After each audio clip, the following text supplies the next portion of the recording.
So today is a seated day. If everybody could mute themselves, that would be swell. I'll mute everybody. And we'll go ahead and we'll hop right in. Unless anybody has any particular requests of something they would like to address. If so, shoot me a little message and I will, in the next couple seconds, and I will try to do something that meets your needs. Okay, all right then. Oh, I gotta mute everybody. Mute all. Let's try this again. Okay.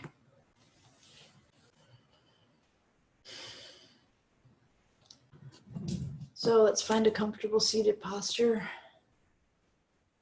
where you can feel that a seat that's firm enough that you can feel where your sit bones are contacting the seat. Feel where your sit bones contact the seat underneath you. Notice if you're on the front or the back of the sit bones. If you're on the back of your sit bones, roll forward till you find the transition point. If you're on the front of your sit bones, roll backward till you find a transition point, or roll back and forth till you find the place where you're neither on the front and neither on the back of your sit bones.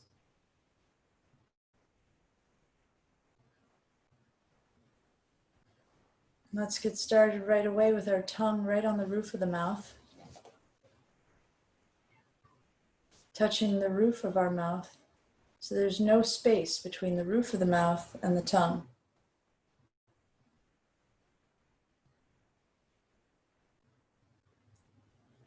And from here, let's go ahead and swallow and create a suction seal. Notice the way your tongue moves across the roof of your mouth as you swallow. Just pay attention to that. Notice the pattern of motion, the pattern of contact on the roof of your mouth as you swallow. If you need to swallow again to check it out, go ahead and do that. And then we're going to wait a few moments before we swallow again. You may have already formed a suction seal, but we're going to see if we can improve it. You're going to see if you can start the swallow at the tip of the tongue and have it move across the roof of the mouth like an inchworm, so that the point of most contact will travel. I mean, the tongue won't come down, but you'll feel it come up and kind of like it's sweeping backward. It's pressing everything backward through the mouth, sweeping it towards the throat. And remember, we're not just interested in sweeping saliva. We're interested in sweeping the lymphatic fluid through the mucosa, the surface lining of your mouth, which is different from the surface lining of your nasal cavity and your pharynx and airways. It's a very watery tissue. It's probably the most watery tissue I've ever had my hands in. So see if you can become aware of the mucosa with the surface of your tongue. Let your surface of your tongue be like your fingers reading Braille. So let the surface of your tongue be like your fingers reading Braille on the roof of your mouth. Give it that much of your attentive awareness, attention. And notice that when you're suctioned to the roof of your mouth, if you move your tongue around just like little motions, like millimeter motions, you'll feel that the mucosa can be moved a little bit separate from the underlying tissue, kind of like pulling the wrinkles out of a sheet on a bed. The mucosa can move separately, a little bit independently of the underlying structures. It's not a huge amount of motion, but it's a very important amount of motion. So when we swallow and sweep secretions, like sweep your oral secretions, your saliva, towards the back of your throat, we also want to think about sweeping the extracellular fluid in the mucosa.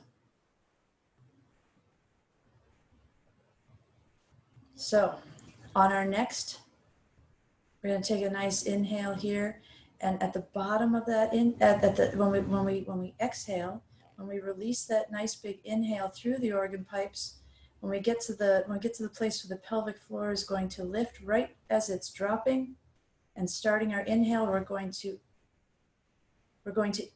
inhale right when that swallow gets to the back of the throat, when that point of greatest contact reaches the back of the throat. That's when we're going to start our inhale. So that's how we want to time it. We want to inhale, exhale. When we're all the way exhaled, swallow. And when that wave gets to the back of the throat, take a nice inhale and let it glide your head and neck posterior, helping to resolve your head forward posture. So let's do that. Let's take a nice breath in.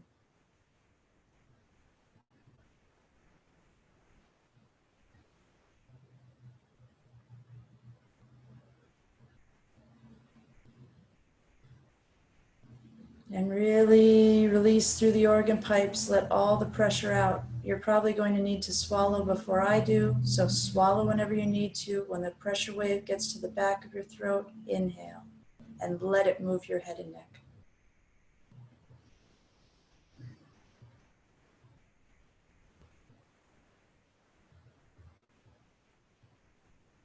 It's also a great time to let it make you smile. And with this new and improved posture, continue emptying through the organ pipes and then refilling your body and filling up that same back line that filled with such drama when you do it at the end of a swallow.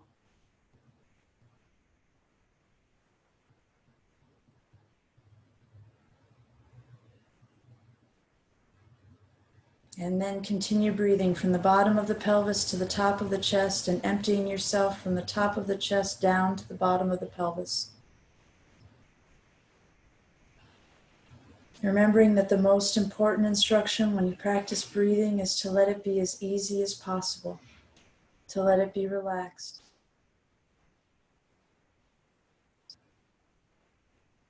To let it be something that is softly expansive. Almost as if you're not doing it yourself. You're just allowing nature to breathe through you. It's really not an almost as if. Nature is always breathing through you. It's just sometimes our desire to make things other than they are right then and there gets in the way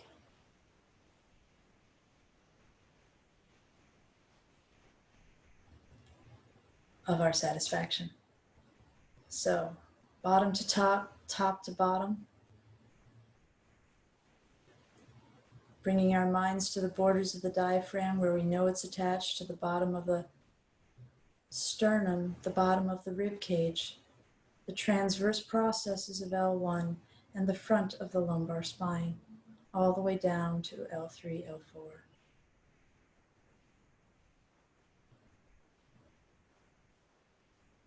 Notice the sensations of motion you have there. Notice if you have any tendency to try to rush that breath up the spine or from the back of the body to the front of the body.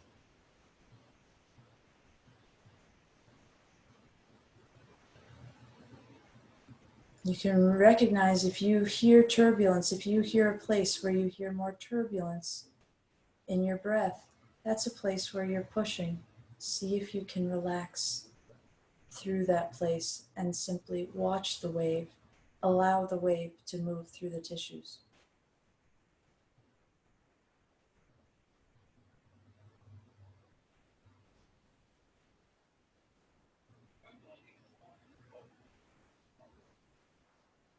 And then just release the pressure through the organ pipes, right up the back of the body into the atmosphere above your head.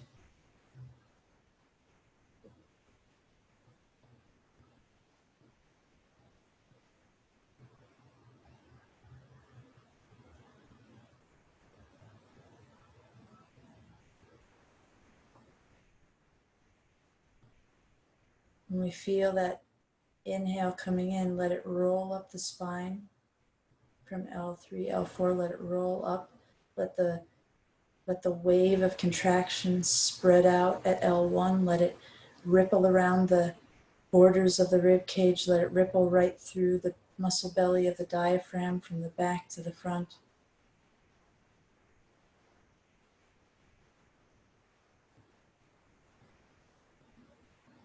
Let the breath wave fill your chest for you. Let your relaxation, your pure, surrendered relaxation, empty your chest for you.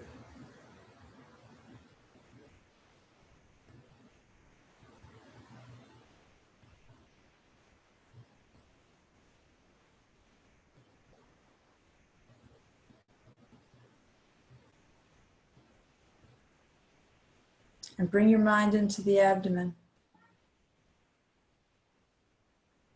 And notice the sensations of motion you have in your abdomen as you inhale and exhale.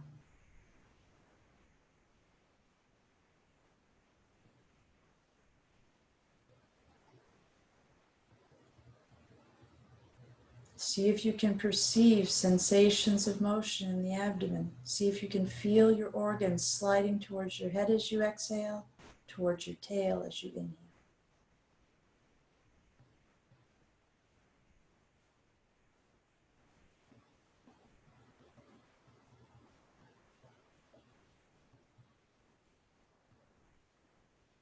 Every time you relax more deeply with each exhalation, notice that there's a sense of drawing that feels initially most pronounced in the epigastric area right underneath the sternum.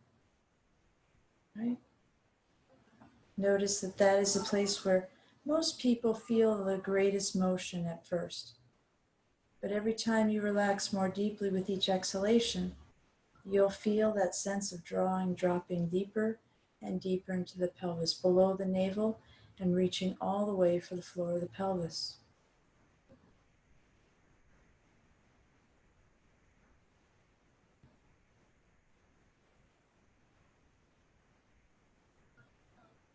By the time that sense of drawing reaches the floor of the pelvis, you'll probably have stopped moving air and you'll just be silently moving fluid as you continue to relax your diaphragm.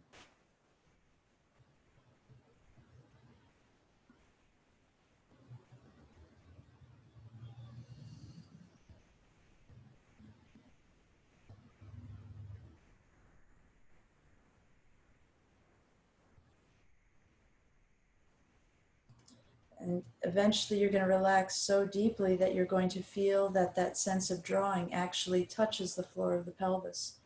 You're going to feel it touch the floor of the pelvis. You'll feel the pressure come off the floor of the pelvis, and you'll feel the pelvic floor lift up slightly, like a slight, effortless, spontaneous Mula Bandh, an effortless, spontaneous Kegel exercise. You'll feel the floor of the pelvis pucker inward through the bottom ring of the pelvis. Even if it's just a little bit, let that little bit happen.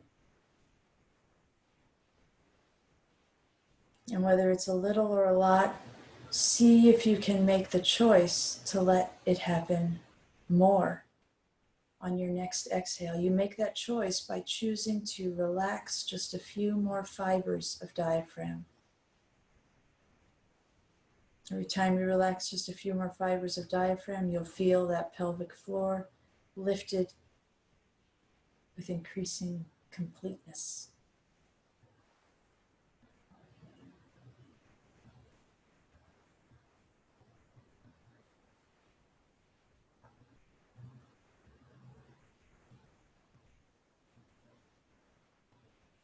And now as right after it lifts, remember it's going to drop down. And we're going to add some more details here that we've never discussed. So as the pelvic floor drops, see if you can't allow that dropping experience to immediately, instantaneously fill the pelvis.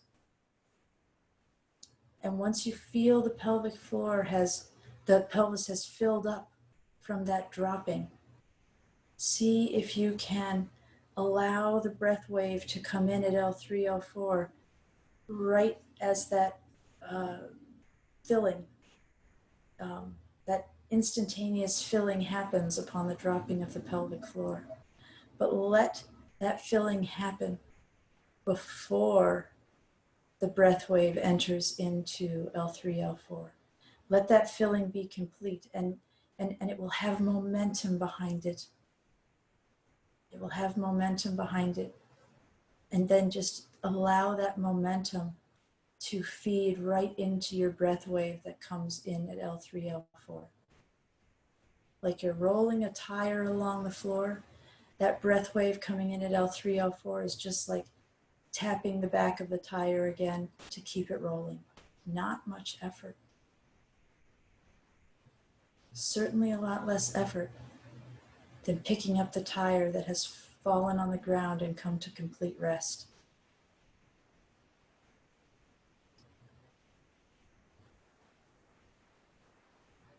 And remember, just a stagger step after you allow that breath to come in at L3, L4, that breath wave is rolling up the front of the spine. Let it roll up the front of the spine, and as it gets to the top of the diaphragmatic dome, it's going to pull down on your esophagus. And that is going to allow the impulse to breathe to jump from your diaphragm right up to the floor of your mouth.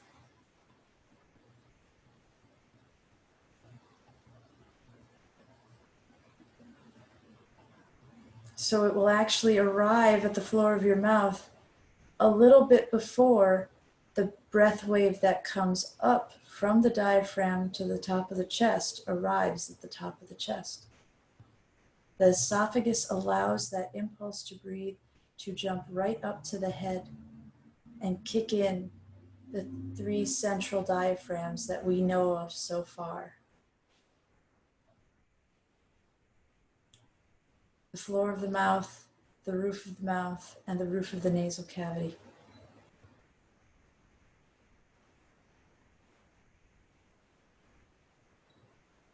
So the breath wave jumps to the head and begins filling the head before it gets to the top of the chest.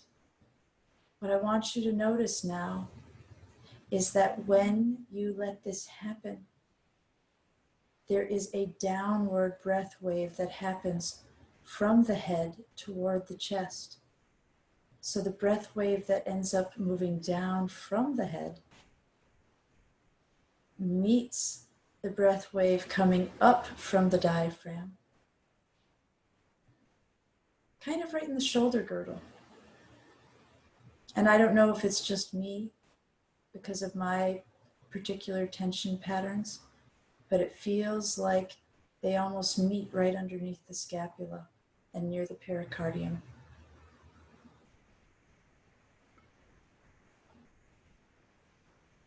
For those of you who are familiar with the conduction pattern of the heart, it's almost as if your pelvis is the atria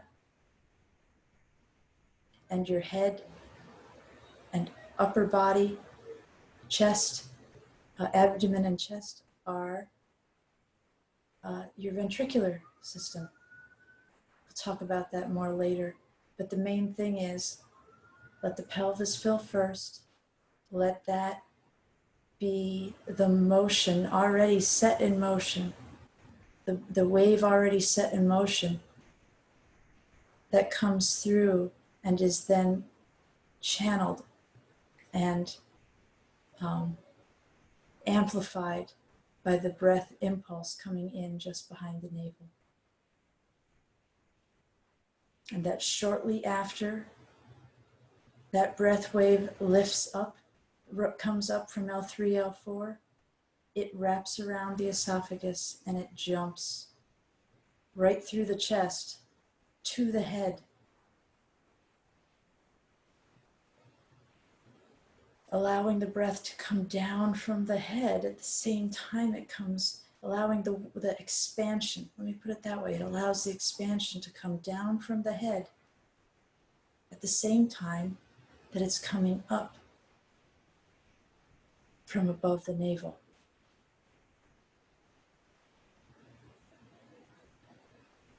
From the thoracic diaphragm. I think this will make your inhalations even bigger and softer than they were before. I know it has for me. So I'm going to give you a Fortes moment on this.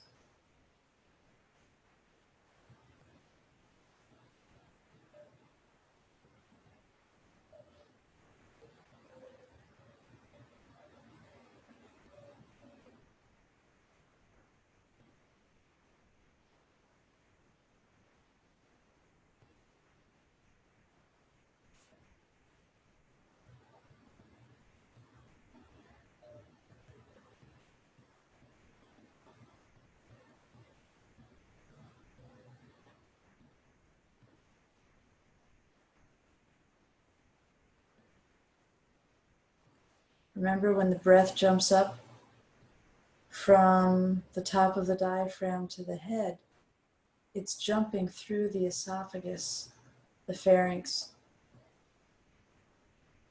engaging the lower jaw, causing a flux that brings breath to the center of the head.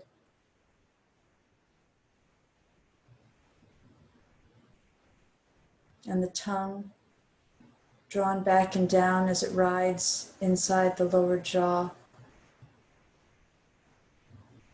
moves back and down, scrunching, getting shorter and fatter, pushing on the inside of the teeth and broadening the palate.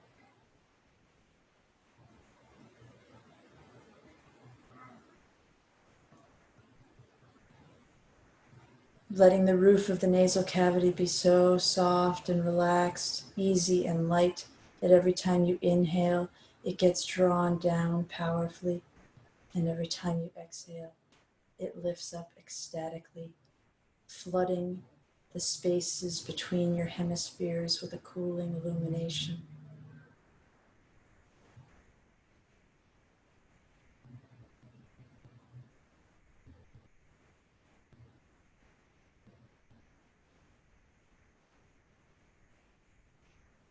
There really is not a breath too big to release softly through the organ pipes.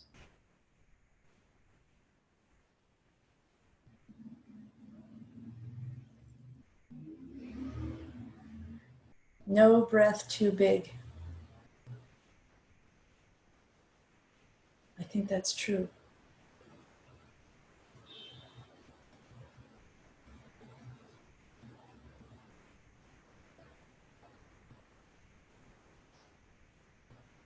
Go ahead and draw the breath right through your cheeks, breathing through your cheeks. Like instead of just having to draw the breath through your nostrils, you could draw it through your whole face.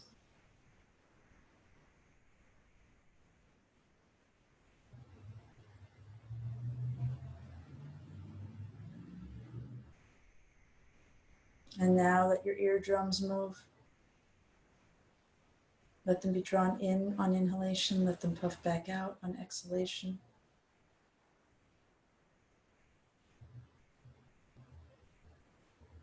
Sip the breath through your ear canals and feel how your temporal region cools off.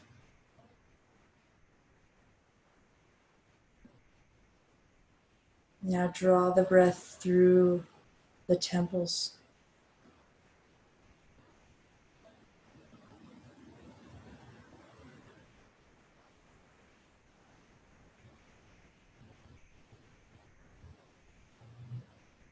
If you're seated, go ahead and open your eyes. If you're seated with your eyes closed, go ahead and open your eyes.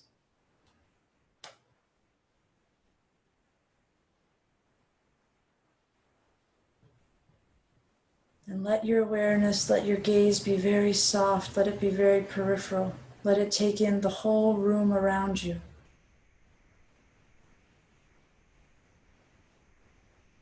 And let your eyeballs be very soft inside the sockets and feel them drawn in on inhalation. Feel them drift back forward on exhalation.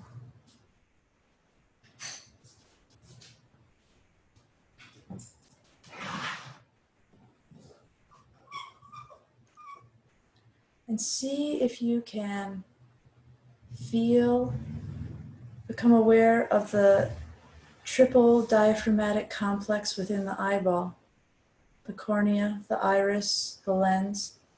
And because you are so soft and peripheral, and your eyeballs and your cornea, iris, lens are being drawn in on inhalation, puffing back out on exhalation, see if you can feel as though you could simply sip your entire visual reality right into your eyeballs.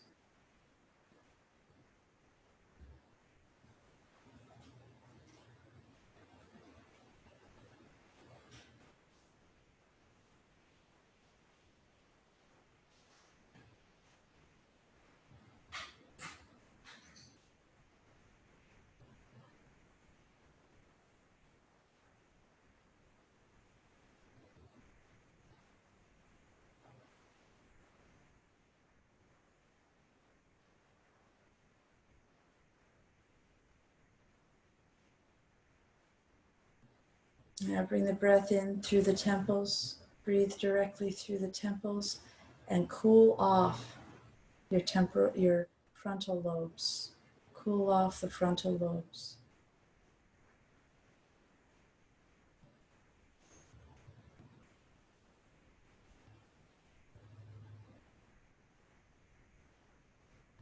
Anytime you feel that you're about to need to swallow, empty all the way down. Let all the pressure move through the organ pipes. And when you get to the bottom and the pelvic floor lifts, swallow.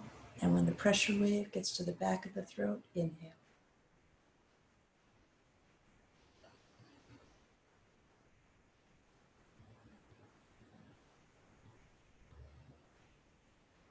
Allow your body to expand in all directions. Allow it to collapse in all directions. If you haven't started arm and leg breathing yet, let's do a couple. Let's have a Fortes moment with all the things we've been playing with so far. If you want to focus on one thing, feel free. I'm a big fan right now of focusing on the mucosa.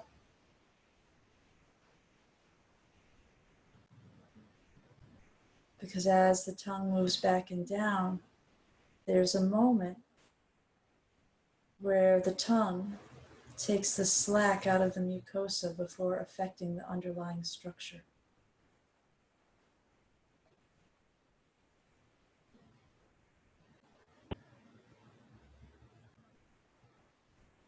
I think this is a very important piece of the breath that could so easily be overlooked.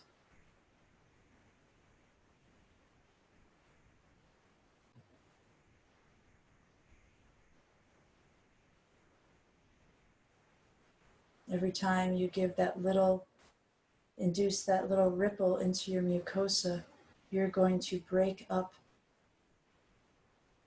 solid state colloid. That gentle, that very gentle, tiny motion will help erode any kinds of deposits that have formed because the extracellular fluid in your mucosa has probably gotten kind of gunky. In the modern world, it's not your fault, but now we know what we can do to gently swish that extracellular congestion in mucosa.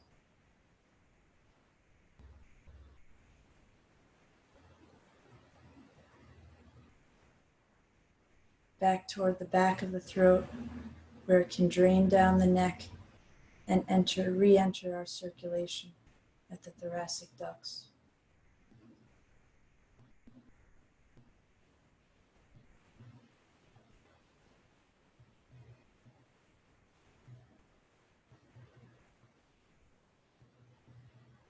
And now for our Fortes moment.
And now let's bring our awareness to the shape of our body, the shape of the sensations of our body.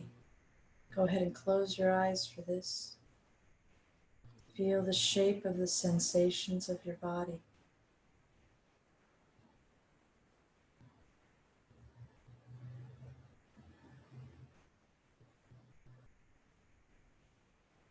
Feel the shape of those sensations expanding softly in every direction as you inhale. Feel them collapsing and retracting every time you exhale.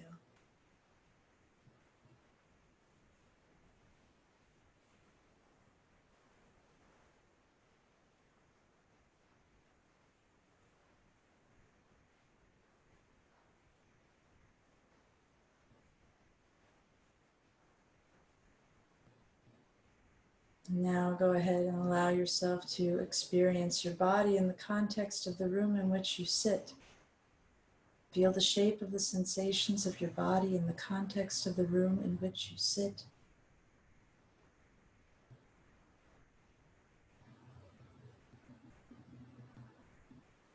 Let that ground you in here and now.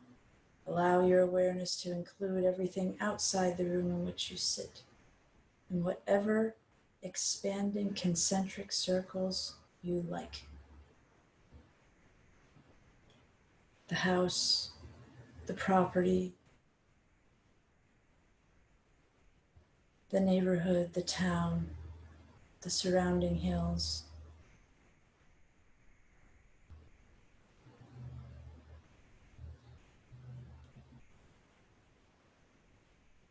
When you're ready, clap your hands, give yourself a little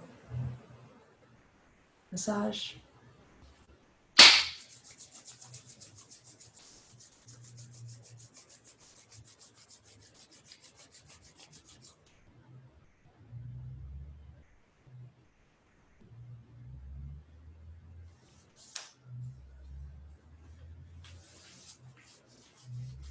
Make sure you give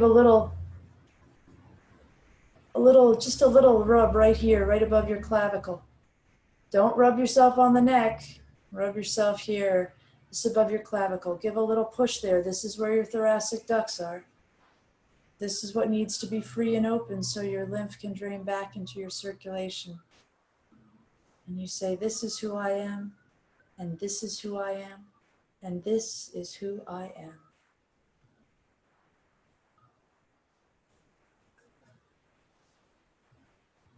I just sampled one of my favorite poems by Cornelius Eady.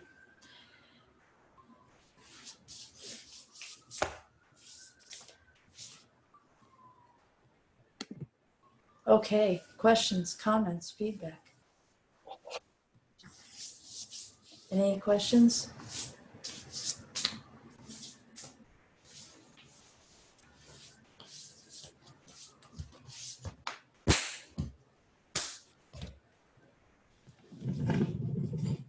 I'm gonna turn this off. Hold on. There you go. Stop recording.